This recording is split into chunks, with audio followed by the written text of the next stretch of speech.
ارمان حسین اتاری Oman سے عرض کر رہا ہوں. مفتی صاحب کی خدمت میں یہ عرض کرنی تھی کہ جو پلاٹ جن کا وجود نہ ہو، جن کی فائلز پرچیز اور سیل ہوتی ہے، اگر وہ پرچیز کر لی جائے اور بعد میں اس کو سیل کی جائے تو اس کی جو آمدنی ہوگی کیا وہ حرام آمدنی ہوگی؟ اس معاملے میں ذرا وضاحت فرمائے گا. دیکھیے، جب کوئی ڈاکومنٹ جس طرح پلاٹ کی فائل کی بات کی گئی ہے، تو جب کوئی فائل بیچی جاتی ہے تو اس کے وہ فائل نہیں بیچی جا رہی ہوتی.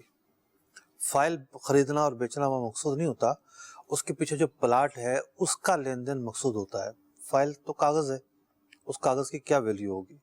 کوئی لاکھوں روپے ویلیو تھوڑی ہوتی ہے. اصل جو مقصود ہوتا ہے وہ ہوتا ہے پلاٹ کا خریدنا.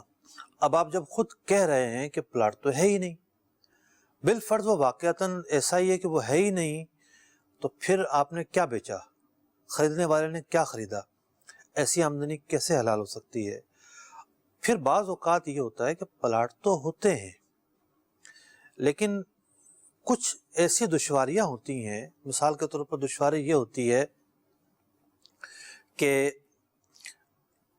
کئی ایکڑ پر مشتمل ایریا ہے، اور چلے ہم مان لیتے ہیں 10 ایکڑ ایک ایریا ہے اور اس میں سے کوئی 2000 پلاٹ نکلنے ہیں، لیکن جس نے اسکیم لانچ کی ہے، پلاٹ کی خرید و فروخت جاری کی ہے، وہ بجائے 2000 کے 5000 پلاٹ بیچ چکا ہے. تو وہی صورت سامنے آ گئی کہ وہ تو پلاٹ تو 2000 ہے، 5000 کیسے بیچ دیے اس نے؟ تو ہوتا یہ ہے کہ اس طرح کا کام کرنے والے بعض اوقات اس لالچ میں ہوتے ہیں کہ یہ جو مزید جگہ ہے ہم خرید لیں گے، ہمارے پاس آ جائے گی، کاغذات پینڈنگ میں ہیں، ہو جائے گا کام. تو وہ یہ نہیں دیکھتے، وہ دیکھتے ہیں ہماری مارکیٹنگ ہو رہی ہے اور جناب اس مارکیٹنگ کا فائدہ اٹھاتے ہوئے کیا ضرورت ہے کہ 2000 تک یہ فگر محدود رکھا جائے، 5000 تک فارم بڑے آ گئے ہیں جناب، 5000 پلاٹ بھیج دیتے ہیں. تو یہ واقعتاً دھوکہ ہے، بددیانتی ہے. لوگوں کا جو سرمایہ ہے وہ رسک پہ لگ جاتا ہے. یعنی شریعت بار سے تو ویسے جائز نہیں ہے، یہ خرید و فروخت تو ہوئی نہیں نا، جب پلاٹ ہی نہیں تو کیسے ہوئی ہے.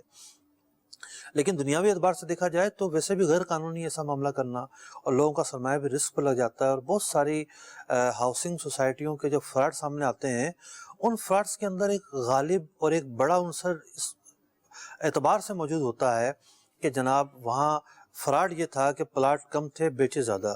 اب جن کو ملنے تھے مل گئے، اور جن کو نہیں ملے وہ ساری عمر رو رہے ہوتے ہیں، کورٹوں کے چکر لگا رہے ہوتے ہیں، ایک دفتر سے دوسرے دفتر جا رہے ہوتے ہیں، اور ایک نہیں کئی طرح کی پریشانیاں انہیں گھیر لیتی ہیں.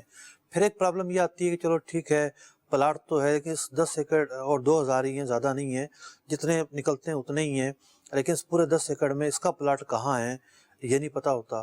جب یہ نہیں پتہ ہے تب بھی دارالفتہ اہل سنت کی رائے یہ ہے کہ شرعی اعتبار سے ایسی خرید و فروخت جائز نہیں ہے. وجہ یہ ہے کہ جب آپ کوئی چیز خرید رہے ہیں تو آپ کو پتہ ہونا چاہیے یہ چیز ہے کہاں، اس کی لوکیشن کیا ہے. ٹھیک ہے، 10 ایکڑ کی زمین ہے، 2000 پلاٹ ہیں، اس کا نقشہ بن چکا ہے، اور اس نقشے کے اندر لکھا ہوا ہے کہ جناب یہ فلاں گلی کے اندر آپ کا پلاٹ ہے، اور یہ سیکٹر دائیں طرف ہے، یہ بائیں طرف ہے. ابھی وہ پوری گلیاں نہیں بنی، ابھی وہ پلاٹنگ کی مارکنگ نہیں ہوئی. ٹھیک ہے، نقشے میں اگر اس کی مارکنگ ہو چکی ہے تو کافی ہوگا. لیکن بہت ساری اس طرح کی ہاؤسنگ جو سوسائٹیز ہوتی ہیں اس کے اندر نقشے کے اندر بھی مارکنگ نہیں ہوئی ہوتی. اگر نہیں ہوئی ہے تب بھی ایسے پلاٹس کا خریدنا جائز نہیں ہوگا.